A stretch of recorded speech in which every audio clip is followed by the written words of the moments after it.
All right, so when I put it back in my little tripod holder, that last video got cut off. So we're going to continue on. So now we've found plenty of evidence for where civilizations began. So that's all in here for number 2. Okay. Now we're going to move on to the next paragraph on climate and rivers. And remember, let's see what our next question is. So we found 2. Now we're going to be looking for how Mesopotamian farmers used the Tigris and Euphrates rivers to solve the problem of low rainfall. Okay. Climate and rivers. The climate in parts of the Fertile Crescent was not good for farming. It was very hot and dry in the summer. It either rained too much or not enough. In about 5000 BC, farmers began to look for better land and climate. They moved from a plateau, or area of high flat land, in the northern part of the Fertile Crescent. They settled on the plain between the Tigris and Euphrates rivers. So they were up on a plateau in the northern part of the Fertile Crescent, and then they moved down to Mesopotamia, that land between the Tigris and the Euphrates rivers. The rivers gave them, the rivers gave them a permanent source of water for farming. During seasons of low rainfall, farmers used the rivers to set up irrigation systems.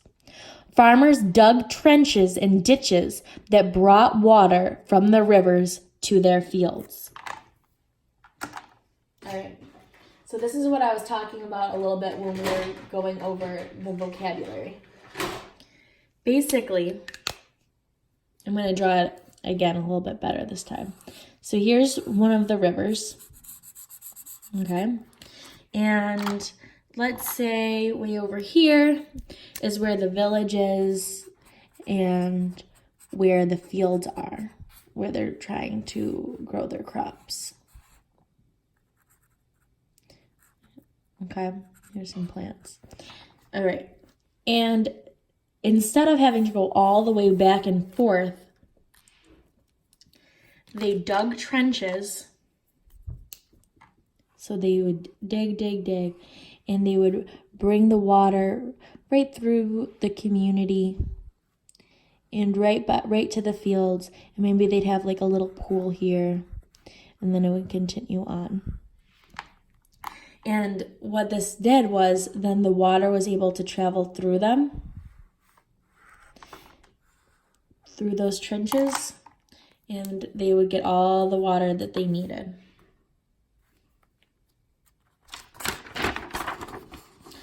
So, how did Mesopotamian farmers use the Tigris and Euphrates rivers to solve the problem of low rainfall? Right here, irrigation systems. So that's where you're going to find your answer to number 3.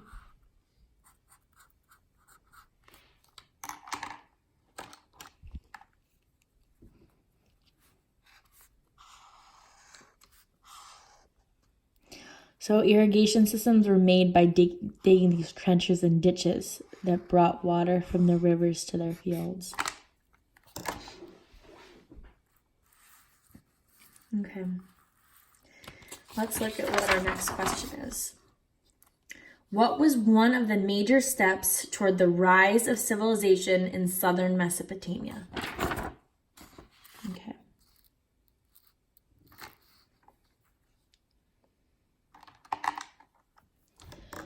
The people is this next paragraph we're going to be learning about. The people of southern Mesopotamia solved many problems. Mesopotamia did not have many resources. Yet the lack of trees and stones did not keep the people from building homes. They built huts out of reeds. So reeds are a type of plant that grows by the water. Later, they made bricks by mixing mud with straw. They used the bricks to build homes, temples, and palaces. They became expert farmers and developed better tools. They used the rivers to move goods. They were able to produce a surplus of food. The production of surplus food was a major step toward the rise of civilization in southern Mesopotamia. So, remember, surplus is extra. So because they had all this surplus of food, they were able to build up their community, build up their civilization.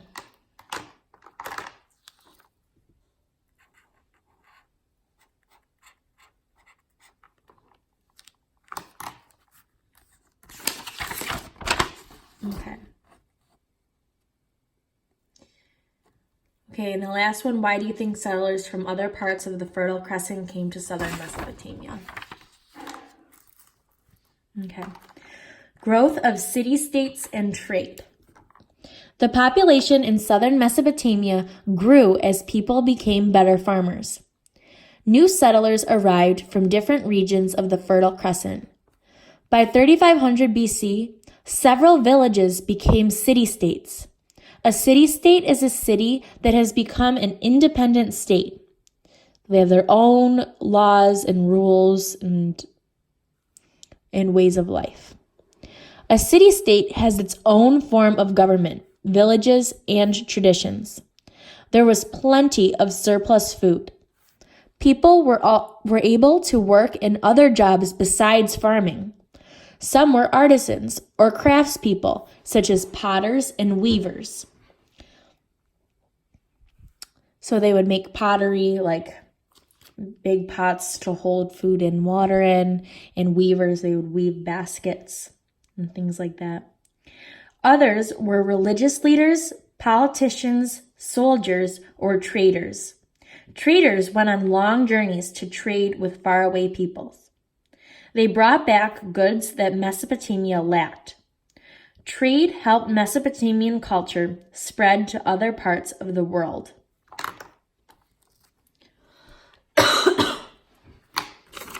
Okay, so since this is our critical thinking question, the answer isn't going to be right there like the other ones are. But what we can think about is, let's think about all of the good attributes that Mesopotamia has. What was so great about Mesopotamia? So, if you reread this paragraph, it will help you with that critical thinking question. It will give you some ideas about what was so great about Mesopotamia. Okay? So it's going to be kind of similar to number 3. That's my hint to you. All right. Now let's go back and look at this cause and effect one.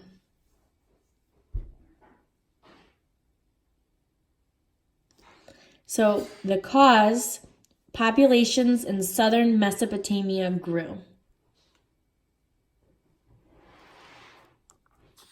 So what happened because their populations grew?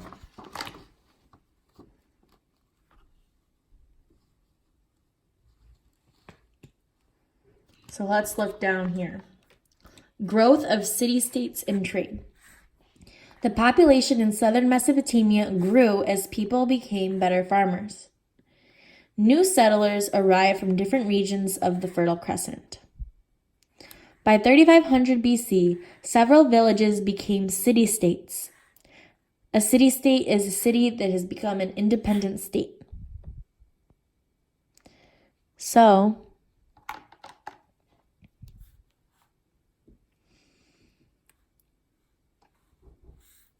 because the population grew, new settlers arrived from different regions of the Fertile Crescent, and several villages became city-states. So as more and more people came, then word spread, even more people came. And then the key here is that several of these villages became city-states.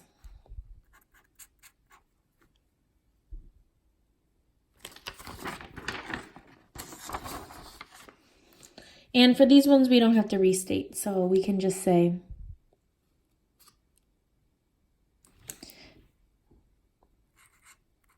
several or a lot of.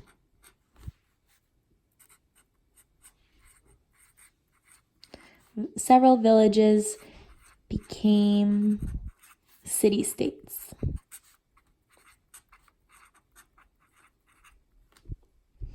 Okay, and then this next one, Mesopotamia lacked many natural resources. So what can we do for that? Well, right here is where it starts talking about Mesopotamia did not have many resources. So let's figure out what they did because of that.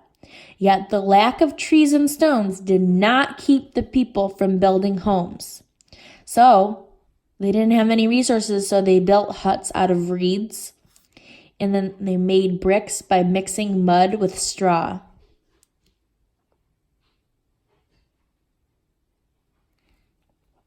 And then they also became expert farmers and developed better goods. So any of these would be acceptable.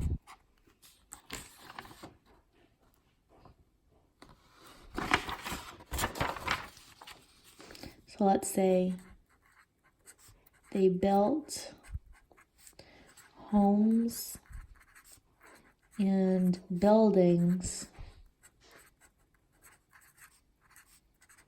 with reeds, mud, and straw. And the mud and straw is what made the bricks. So notice for this one, I put it in my own words. I got a little piece from up here. They built, and then I said homes of reeds, mud, and straw. So when you're doing that, it helps you remember the information better, and it saves you from writing all of that. We were able to shorten it down. All right, so now we've gone over that. So now I'm just going to show you how to restate these, and then you'll be all set. So where did the first civilizations arise? So we're going to restate by saying the first civilizations were in, and then you're going to say where. Number 3, how did Mesopotamian farmers use the Tigris and Euphrates rivers to solve the problem of low rainfall?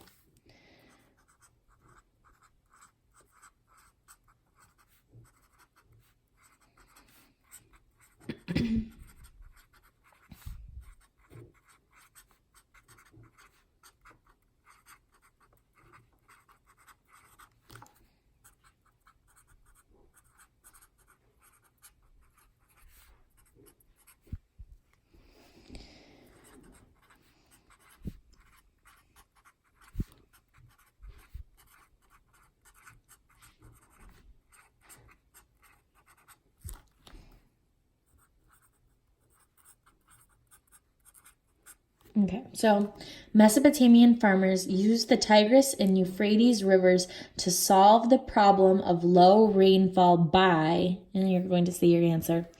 You'll probably have enough room because using this marker takes up more space. But if you don't, you can always just draw an arrow and come down here, or just do a little star and then a star here. Or you could write number 3. Something like that, and it'll be fine. Number 4, what was one of the major steps toward the rise of civilization in southern Mesopotamia? One of the major steps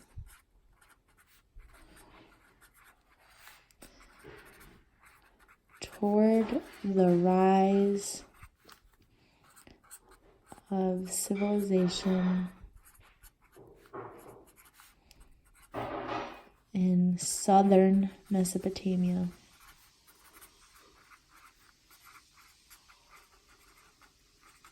was, and then say your answer. And for our critical thinking question or inference, why do you think settlers from other parts of the Fertile Crescent came to southern Mesopotamia? So I think settlers from other parts of the Fertile Crescent